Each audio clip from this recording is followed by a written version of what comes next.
सीताराम राधे कृष्ण। आशा करते हैं घर में सब सुख शांति से होंगे, आप अपने माता पिता की अच्छे से सेवा कर रहे होंगे और अपने गृह जीवन में व्यस्त होंगे। कल हमने अध्याय 6 के श्लोक नंबर 39 तक समापन किया था। आज श्लोक नंबर 40 से प्रारंभ करेंगे।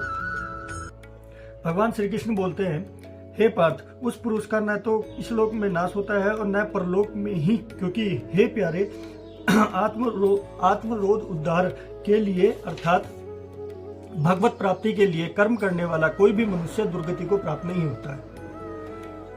योग भ्रष्ट पुरुष पुण्यवानों के लोकों को अर्थात स्वर्गदी उत्तम लोकों को प्राप्त होकर उनमें बहुत वर्षों तक निवास करके फिर शुद्ध आचरण वाले श्रीमान पुरुषों के घर में जन्म लेते हैं।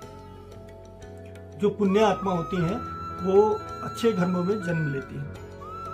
अथवा वैराग्यवान पुरुष उन लोकों में न जाकर ज्ञानवान योगियों के ही कुल में जन्म लेता है, परंतु इस प्रकार का जो यह जन्म है सो संसार में निसंदेह अत्यंत दुर्लभ होता है। वहां उस पहले शरीर में संग्रह किए हुए बुद्धि संयोग को अर्थात संबंधी रूप योग के संस्कार को अन्यास ही प्राप्त हो जाता है और हे कुरुनंदन, उसके प्रभाव से वह फिर परमात्मा की प्राप्ति और सिद्धि के लिए पहले से ही बढ़कर प्रयत्न करता है।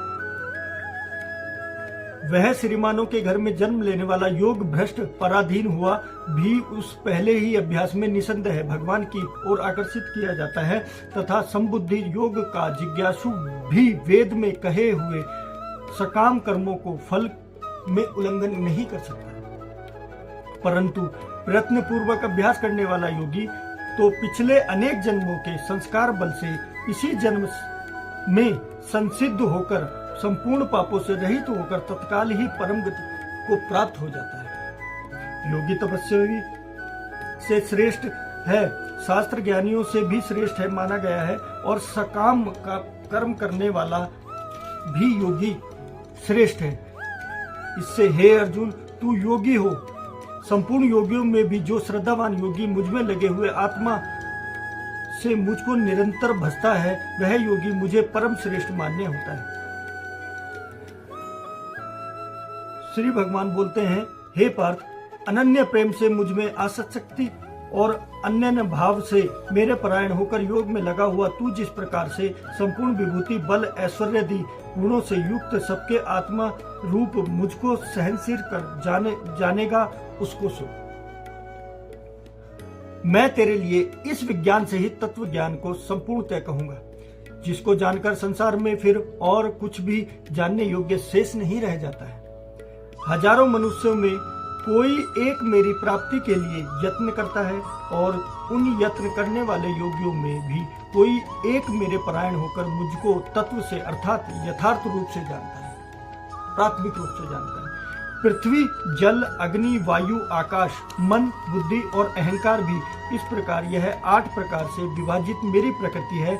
यह 8 प्रकार के भेदों वाली तो अपरा अर्थात मेरी जड़ प्रकृति है। और हे महाबाहो, इससे दूसरी को जिससे यह संपूर्ण जगत धारण किया जाता है, मेरी जीव रूपा परा अर्थात चेतन प्रकृति जान। इसलिए हे अर्जुन, तू ऐसा समझ कि संपूर्ण भूत इन दोनों प्रकृतियों से ही उत्पन्न होने वाला है और मैं संपूर्ण जगत का प्रभाव तथा प्रलय हूं, अर्थात संपूर्ण जगत का मूल कारण हूं। हे धनंजय, मुझसे भिन्न दूसरा कोई भी परम कारण नहीं है। यह संपूर्ण जगत सूत्र में सूत्र के मानियों के सदृश मुझ में गुथा हुआ है, उलझा हुआ है। हे अर्जुन, मैं जल में रस हूँ, चंद्रमा और सूर्य में प्रकाश हूँ, संपूर्ण वेदों में ओंकार हूँ, आकाश में शब्द और पुरुषों में पुरुषत्व हूँ।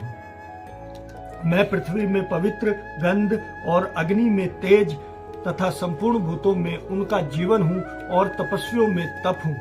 हे अर्जुन, तू संपूर्ण भूतों का सनातन बीज मुझको ही जान। मैं बुद्धिमानों की बुद्धि और तेजस्वियों का तेज हूँ। हे भारत श्रेष्ठ, मैं बलवानों का आसक्ति और कामनाओं से रहित बल अर्थात सामर्थ्य हूँ और सब भूतों में धर्म के अनुकूल अर्थात शास्त्र के अनुकूल काम हूँ। और भी जो सत्व गुण से उत्पन्न होने वाले भाव हैं और जो रजोगुण से उत्पन्न होने वाले तथा तमोगुण से उत्पन्न होने वाले भाव हैं, उन सबको तू मुझसे ही होने वाले हैं ऐसा जान, परंतु वास्तव में उनमें मैं और वे मुझ में नहीं है।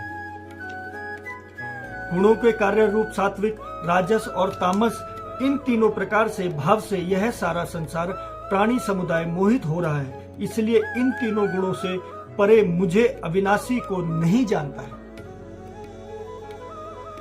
तो आज हम श्लोक नंबर 13 तक, अध्याय 7 के श्लोक नंबर 13 तक हम यही समापन करते हैं। बाकी कल आपसे मुलाकात होगी, तो आप अपने माता पिता का ध्यान रखें और अपने गृहस्थ जीवन में व्यस्त रहें। और मनोकामना करता हूँ सब अच्छे से आपसे बातें करें और आप अपने जीवन में व्यस्त रहें और परमात्मा को याद करते रहें, बस यही आशा करते हैं। तो अपने माता पिता और अपने गृह जीवन में व्यस्त रहिए और अपने बच्चों का ध्यान रखिए। इसी के साथ सीताराम, राधे कृष्ण।